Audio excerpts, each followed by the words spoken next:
Salut à tous, j'espère que vous allez bien. Ça fait longtemps que j'ai pas fait de vidéo d'Astérix. Là, je m'y mets, je vais essayer d'en faire une, deux, peut-être trois. On va voir selon le temps et l'inspiration. Donc on s'était arrêté ici, on avait Astérix, Obélix, qui en fait était en haut d'un arbre, d'accord. On les voit là, ils sont en haut d'un arbre. Et ils avaient vu en fait qu'il y avait un Romain, enfin pardon, pas un Romain, un Gaulois. Ils avaient vu qu'il y avait un Gaulois qui était visiblement prisonnier, qui avait été attrapé par des Romains, d'accord. Mais nous, bien sûr, on sait que il s'agit en fait d'un Romain déguisé, d'accord. Donc nous, on est au courant, mais Astérix et Obélix ne sont pas au courant, ils ne le savent pas. Donc voilà, on va continuer à ce moment-là de l'histoire. Donc, en effet, les hordes sont là. Des Romains avec un prisonnier gaulois. Nous allons le délivrer. Donc là, on voit Astérix et Obélix qui sont sur l'arbre. On voit qu'ils sont debout sur une branche. D'accord. Là, on a un arbre. Ça, c'est le tronc de l'arbre. Et là, ils sont sur une branche. On voit leur silhouette. D'accord. On ne voit pas vraiment exactement les détails, mais on voit la silhouette. Et on a justement je vais juste dézoomer un peu pour que vous voyez la vignette dans son ensemble. On voit justement les Romains ainsi que le faux prisonnier, en fait, le faux prisonnier qui se dirige en dessous de l'arbre, d'accord. Donc probablement une attaque se prépare, d'accord. Donc on va enchaîner avec la suite. Alors, d'accord. Donc vignette suivante, là, on est à la page suivante et on a justement un des Romains qui porte une armure comme ça et un casque qui dit: alors, bien compris, s'il nous tombe dessus, nous ne devons faire qu'une résistance de principe. Ok, alors, bien compris, s'il nous tombe dessus, nous ne devons faire qu'une résistance de principe. Alors, qu'est-ce qu'il dit ce personnage? Il dit: hé les gars, vous avez compris, d'accord? Vous avez retenu l'information, vous avez retenu les consignes, d'accord? Les instructions, les consignes. Vous avez retenu les consignes. S'il nous tombe dessus, donc s'il, c'est les Gaulois, d'accord? Donc si les Gaulois, ils nous tombent dessus, nous devons faire qu'une résistance de principe. C'est quoi une résistance de principe? C'est juste une résistance pour l'apparence. C'est juste, on résiste un petit peu par principe, mais en fait, notre but, c'est pas vraiment de résister. D'accord? Une résistance de principe.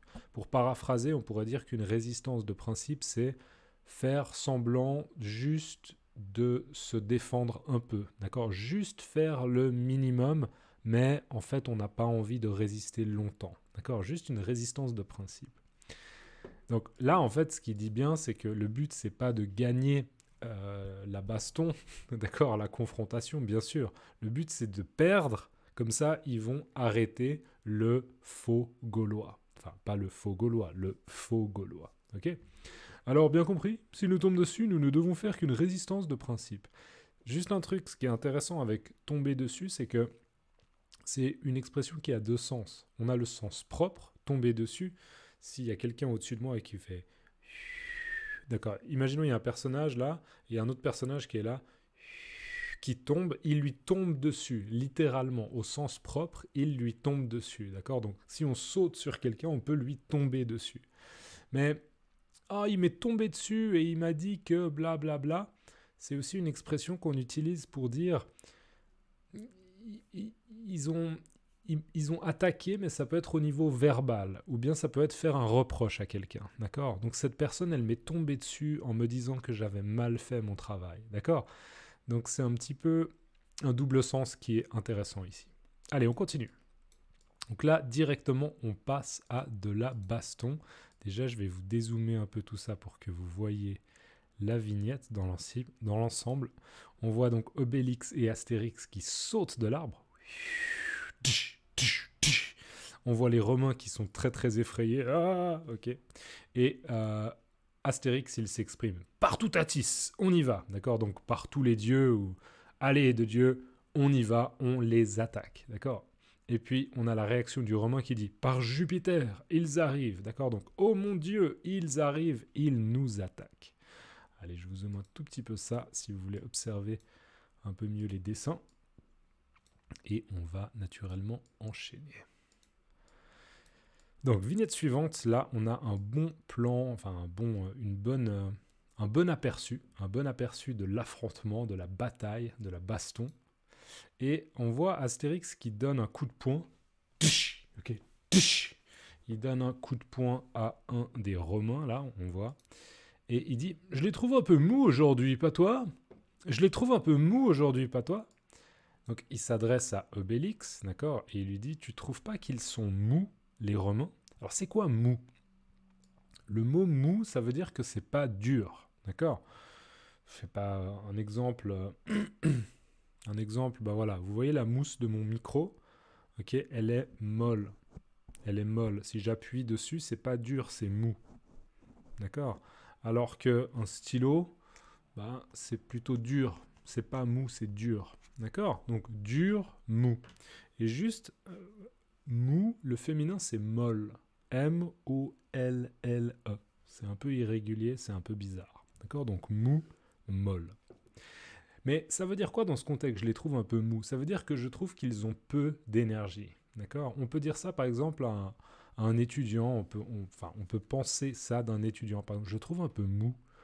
Il est pas très motivé. Il est un peu mou comme ça. Ou bien quelqu'un qui fait du sport et on n'a pas l'impression qu'il est très motivé. Il se donne pas de la peine. On peut dire il est un peu mou, d'accord? Être un peu mou. Je suis un peu mou aujourd'hui. J'ai peu d'énergie, d'accord? Donc, je les trouve un peu mou aujourd'hui, pas toi? Donc, Astérix, il demande son avis à Obélix. Et Obélix, il répond, oui, ils n'ont pas bonne mine. Ils devraient se soigner, manger une nourriture saine. Alors là, Obélix, il utilise une expression, c'est avoir bonne mine. Avoir bonne mine, ça veut dire que physiquement, au niveau du visage, au niveau de l'humeur, on a l'air d'être bien dans son corps, d'accord? T'as bonne mine. C'est vraiment très positif. Waouh, t'as vraiment bonne mine récemment, ok? Le contraire, c'est avoir mauvaise mine. Avoir mauvaise mine, c'est, je sais pas, on donne l'impression de se sentir mal, d'accord? Avoir bonne mine, avoir mauvaise mine. Donc, oui, ils n'ont pas bonne mine. D'accord, donc ils ont mauvaise mine, ils n'ont pas bonne mine, ils devraient se soigner et manger une nourriture saine. Donc Obélix, il dit que probablement c'est au niveau de l'alimentation des Romains qu'il y a un problème et qu'ils devraient vraiment se soigner. Ils devraient améliorer leur état de santé, d'accord, leur santé en général. Donc bien sûr, ce qui est humoristique sur cette image, c'est qu'on les voit bien en train d'avoir une conversation alors qu'ils sont en train de se battre, d'accord? Mais visiblement, le combat est tellement facile qu'ils n'ont pas besoin de se concentrer plus que ça. Voilà, on va enchaîner. Donc, là, on zoome et on voit que Astérix est en train de se débarrasser visiblement d'un dernier Romain et il dit « Il n'en reste plus ». Et là, il y a Obélix qui dit « Si on les ranimait pour recommencer ». Donc là, on voit Obélix qui s'occupe de 2 Romains. Ok, probablement, ouais. On se souvient là il les a saisis en fait et il les a fait se cogner les uns contre les autres. D'accord, il les a pris par le cou et en fait, il les a fait se rentrer l'un dans l'autre au niveau de la tête. Donc les deux sont complètement assommés, ils sont complètement KO. Et il dit « Oh, j'aimerais bien les ranimer ». Alors, c'est quoi ranimer? Ranimer quelqu'un, c'est porter secours à quelqu'un pour sauver quelqu'un. D'accord? Si vous avez fait les premiers secours, d'accord, en cas d'accident, peut-être que vous savez comment essayer de ranimer quelqu'un en faisant un massage cardiaque ici. D'accord? Un massage cardiaque.